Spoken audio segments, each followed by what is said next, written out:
Bonjour tout le monde. Comment ça va, la reine des jardins? Très très bien, avec le soleil qu'on a eu les derniers jours. Ah oui, ce week-end. Ça fait du bien. Oui. Alors moi je peux te dire, quand tu es cloué sur ton canapé avec une bonne grippe et tu dis merde alors, là pour une fois qu'il fait beau, qu'il y a le ciel bleu, t'as les boules quand même. Hein. Ah Ça, c'est vrai. T'as les boules. Oui. Donc j'ai un peu ouvert de temps en temps la fenêtre pour que le soleil me caresse de ses doux rayons, le visage. Oh là là, qu'il est politique ce matin. Du coup, ce soleil t'a inspiré pour un calendrier des semis. Voilà. Qu'est-ce qu'on va planter à Oui. quel moment? Alors, Et ça, c'est bien. Voilà, je me suis posé la question parce que souvent on me dit ouais, j'ai raté mes semis, j'ai raté mes plantations et blablabla. Et alors je dis bah oui, mais il faut vous intéresser un peu, déjà à savoir. Là, on est janvier, février, on a vraiment le temps puisqu'on peut pas aller dans le jardin. On va préparer un calendrier des semis. Alors j'ai mis des likes, enfin des liens pour qu'on puisse aller voir ce que ça peut donner.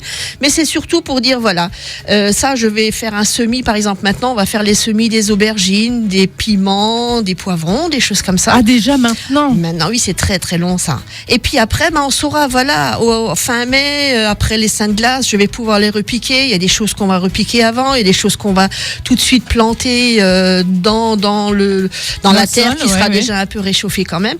Mais c'est pour avoir un peu un aperçu de ce qu'il faut faire, de ce qu'il faut faire attention. Il y en a beaucoup qui vont avec la lune montante, la lune descendante. Alors on dit que tout ce qui pousse dans la terre, c'est la lune descendante. Ce qui doit sortir de la terre, c'est la lune montante. Là, il y a plein de subtilités comme ça. J'apprends des choses. Marrant, Ah oui, quand on prend on en parlera une fois de la plantation avec la lune parce que c'est très très intéressant. Il y a les jours feuilles, les jours fleurs, enfin il y a plein de choses comme ça. Et puis ensuite c'est aussi c'est pour dire voilà à peu près mi-mai je vais planter ça, fin avril je vais planter ça. C'est pour donner, c'est comme un agenda on va dire. C'est pour moi parce que moi je me réveille, tu vois, au beau jour je me dis ah mince, il fallait peut-être faire des semis.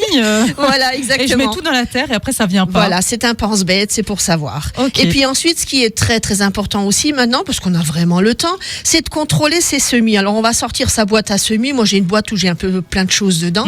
On va déjà vérifier l'état des graines, c'est-à-dire... Comment on fait pour savoir si elles sont bonnes ou pas? Alors déjà on va regarder Alors déjà on achète des bonnes graines au départ. Ouais, ça, il faut on va acheter par de la qualité. Voilà, ça, c'est comme tout. C'est quand on veut faire un menu gastronomique, on va pas acheter de la... Oui, bien sûr. Du quatsch. Du quatsch, voilà. Dis-le. Je dirais de la merde. On va acheter du quatsch. Je sais plus poli. Voilà. Donc, on va déjà vérifier qu'est-ce que j'ai acheté, qu'est-ce que je vais acheter, qu'est-ce que je vais acheter en nouveauté. Et comme toujours, les graines bio. Donc, moi, je suis sur les graines bio parce que on peut les réutiliser par la suite. Puisque là aussi, il y a une différence entre la graine bio et la graine F1. Il y a des gènes qui sont sortis dans la graine F1 et puis vous pourrez jamais reproduire le même légume par la suite. D'accord. Donc j'en apprends des choses parce que moi je réutilise des fois les mêmes graines et ça revient pas. Voilà, c'est exactement ça. La graine F1, elle est comment je vais dire, elle est génétiquement modifiée pour être tout simple. C'est-à-dire qu'on va lui enlever toutes les mauvaises choses pour qu'elle pousse bien, qu'elle soit belle, mais elle ne poussera qu'une fois. D'accord. C'est aussi un peu la lobby pour qu'on rachète les mêmes graines F1. Donc c'est pour ça qu'on part sur des graines bio. Et puis on va les vérifier. On va déjà regarder la date qu'il y a sur les paquets. Les graines qui ont déjà 6 ans dans le paquet, il vaut mieux les jeter. On les oublie. Et puis après, si on a des grosses graines comme les haricots et tout ça, normalement il n'y a pas de problème. Les autres, c'est à la chance. On va les semer. On va faire des semis et puis on va voir si Je pensais que tu avais un petit truc pour savoir avant de planter. Non, il n'y a pas vraiment exactement quelque chose d'aussi simple. Dommage. Mais c'est comme tout aussi après, quand on prend du bon terreau pour faire, alors on prend du terreau de semis, ça c'est déjà très très important.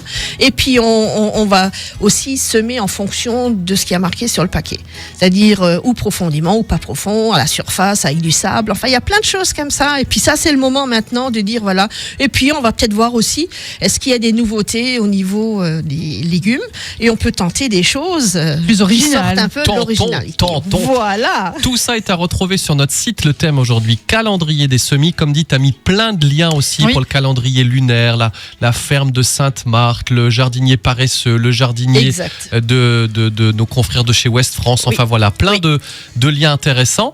Merci beaucoup pour cette rubrique.